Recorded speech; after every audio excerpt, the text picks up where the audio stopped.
จ้าจะเตรียมหนทางแม้ทุกอย่างจะดูมืดมนพระองค์ทรงนำเกินความเข้าใจทรงจะเตรียมหนทางแก่ข้าพระทรงนำข้าเดินพร้อมเผชิญในทุกวันประทานกำลังความรักมั่นคงทรงจะเตรียมหนทางทรงจะเตรียมหนทางพระทรงนำในทุกทางลำบากที่ข้าเดินทรงจะเตรียมสิ่งดีในที่กันดาร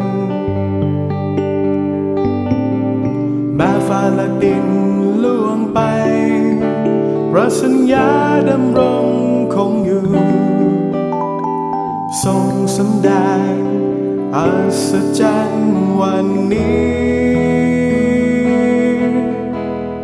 พระเจ้าจะเตรียมหนทาง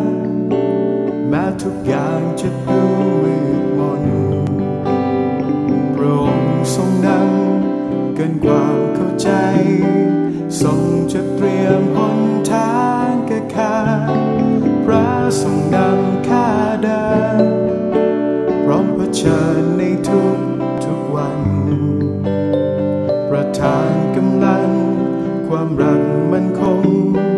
ทรงจะเตรียมหนทางทรงจะเตรียมหนทาง